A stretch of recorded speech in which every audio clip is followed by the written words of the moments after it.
there are many differences of business ethic and culture that practice in different countries when it involves doing business internationally. So, in this video, we're gonna explain from country Canada and China about their background, demographic factor, population, industry, trading partner, and their culture.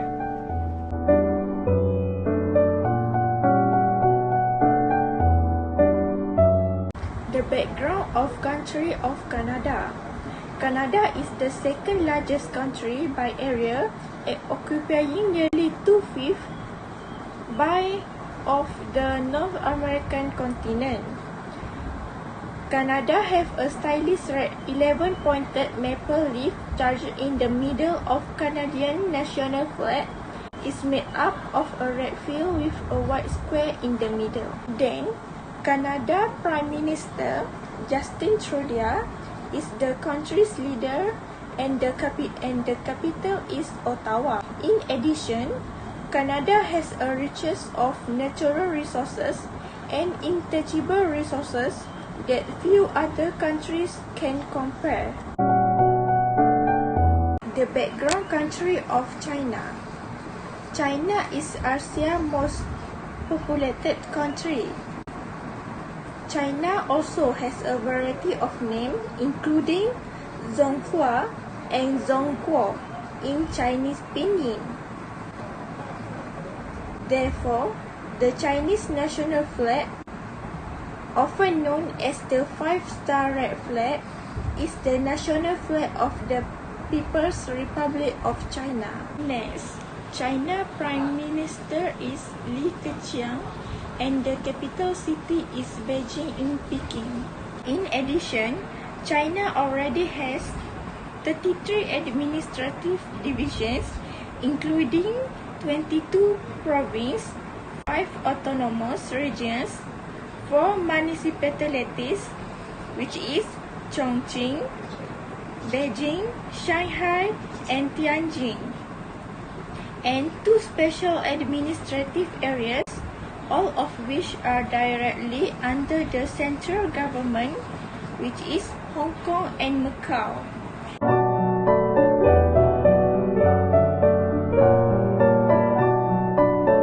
The demographic factor of Canada. In 1913, when more than 400,000 people arrived, immigration peaked.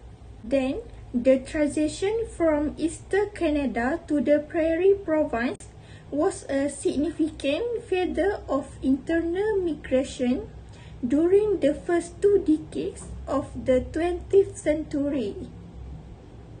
Next, the population of the Atlantic province has risen at a slower rate than the western states. Migrants and foreigners have been drawn to the cities of Toronto. The demographic factor of China. China has experienced an unprecedented population shift over the previous 2.5 decades. Then, China's population will begin to fall in the not too distant future.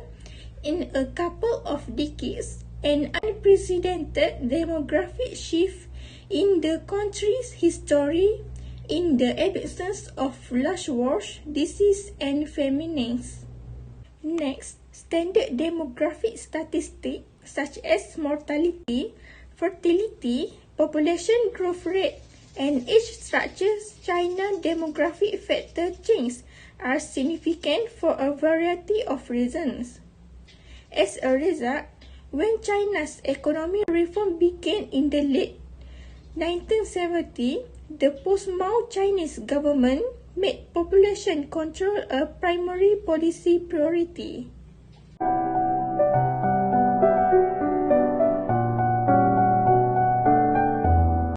Hello, so on my part, I will explain about the population in Canada and China. Okay, about the population between Canada and China is quite different actually. So let's go through one by one. Canada, they are known as 9.985 million square feet. For a country that have an aerial size like Canada, the population is very low, as approximately 36.3 million from country Malaysia, from our country. If take and divided to 4 citizens of Canada, they can live comfortably in 1 kilometer square of land. The population in China are increasing from 2019 until 2080. Because of this too much population, their government declared that one-child policy. This is known as a population planning to curb the country growth by restricting many families to a single child. But then, on 2060, Beijing changed the family planning policy to allow families to have 2 children, following concerns of China aging population and shrinking workforce.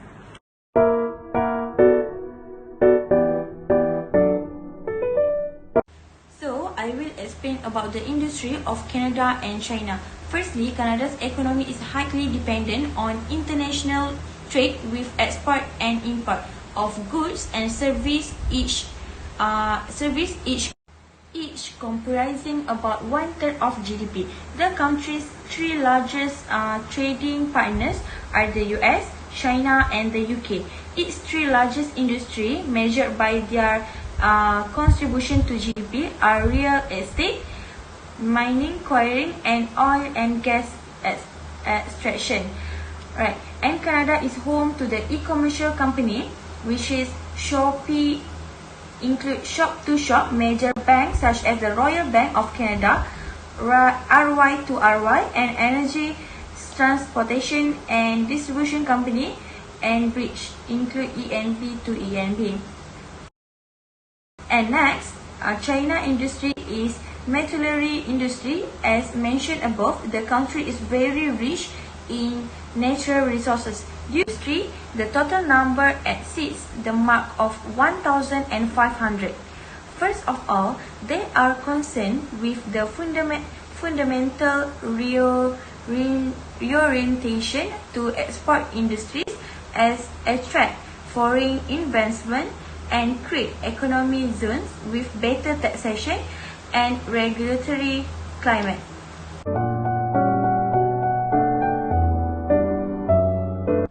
Trading partner is a country that another country does business with regularly. So did Canada and China have their trading partner? Of course they have. Firstly, I will explain trading partner for Canada. Trade has always been central to Canada economy. Canada economic development historically depended on the export of large volume of raw material, especially fish, fur, grain, and timber. However, raw material have declined as a percentage of Canada export, while processed fabric and manufactured goods have increased. Besides that, manufactured goods have always been Canada's primary import goods. Automobiles and its equipment are the leading import, followed by industrial machinery. Other significant imports are chemical products, textile, petroleum, and such food as vegetable in the winter season, and tropical and subtropical fruits and nuts. As we know, high commercialism partner of North American Nation Area Unit, as followed by China, that currently as Canada's second huge commercialism partner. Different necessary partner represent the United Kingdom, Mexico, Japan, Republic of Korea, and European countries. Furthermore, in Canada, the service sector creates more jobs than all other industries combined. Tourism is one the quickest produce profit through service industry. The most visitors are from the United States, United Kingdom, and Japan. This is because they think Canada is one of the most popular locations in the world. Move on to China. They also have trading partner activities. Based on gross domestic product-based purchasing power parity, China has exceeded the United States as biggest marketplace economy. Because of that, China established a network of economic ties with both industrial economy and those on the world margin. China has created a large number of commercial partners around the world. As a result, its rapid economic growth. Although all trading partners are vital to China's development of the economy, however, it also changes frequently owing to national and international policy changes. For example, mechanism and equipment, including computers and office machines, are majority of China imports. In addition, Japan, Taiwan, South Korea, Australia, European Union countries, and United States are the largest import suppliers to China. Almost half of China imports come from East and Southeast Asia, while nearly a sum of its exports are from the same countries. Besides that, the overwhelming majority of China's exports are factory-made items, especially the electrical equipment and also garment, textile, and shoe. In addition, export of agricultural items, chemicals, and fuels are also considerable. These all products are produced by China and the main export in United States and European Union countries. The industry accounts for over a third of China's annual GDP, second participating to producing and solely agricultural produce an even bigger proportion of the force. However, as compared to more developed countries, its share of GDP remains low. Public administration as well as wholesale and retail trade have long been important components of the industry, and also tourism has grown in importance as the source of the employment and foreign exchange.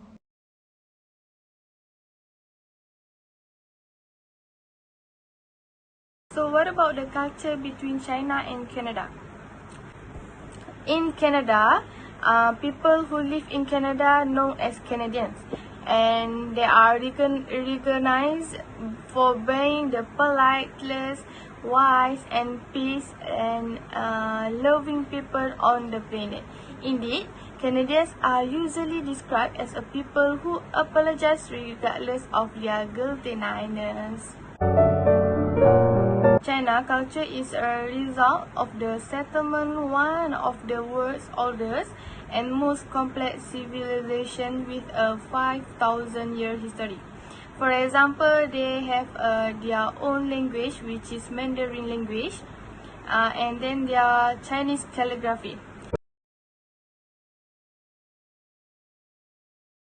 Canada is a massive country that claims an impressive multicultural makeup. Despite its size and diversity, experts can nevertheless count on a few consistency in the country business culture. When in Canada, do use their native language. As we know, Canada has two official languages, which is English and French, and there are language law in Canada depending on the province. They require businesses to translate all their content material and anything customer-facing into French. Canada is culturally rooted in its French ancestry and is imperative that companies position their product and provide accurate translation. With that in mind, make sure to partner with a professional translation company that utilizes native speakers of the target language. Next, do variety your business scale. You should offer a wide variety of business opportunity. At the same time, you will increase your chance by providing documentation and labeling things in French. This will be a more interactive way to get their attention. In Canada, don't use the familiar form too quickly. When speaking French, only use the familiar form after you have met the other person a few times. It is usual for business partners to call each other by their first name. Also, don't exaggerate product or service feature. Honestly, is high value in Canadian culture. During your meetings with Canadian business partners, it is essential that you do not overhype or lie about the features of what you are presenting. You will be perceived as untrustworthy, fake, and desperate if you embellish your product. Meanwhile, in China, to speak Chinese is more advanced if you can speak Mandarin or Chinese. If possible, hire a Chinese speaker for smooth communication. In order to animate your stand and further your business development, the interpreter can help you understand everything that is said in the meeting, both exactly and between the lines. Next, do understand the strong emphasis on hierarchy. You need to understand the strong emphasis on hierarchy in Chinese business culture. Always think of hierarchical orders when you and your colleague enter the meeting room, shake hands and speak aloud and lead discussion. Chinese companies usually have a rigid understanding of hierarchy. This may be important when you meet with the Chinese business party. During a meeting, for instance, Chinese employees may be unwilling to speak before the boss speaks, or they may ask for permission from the boss before they speak.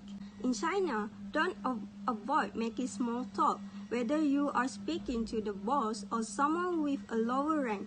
Chinese colleagues will always feel less awkward with a bit of small talk to start the conversation. If your mind goes blank, here are a few ideas you can start with. Talk about your hometown, your family, nice places to visit, good food and drink. It's all good starting points. When talking about your impression of China, probably best to stick to the positive.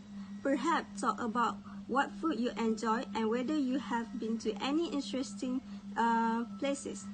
In China also, don't give tips. Some establishments may even have official policy banning tipping.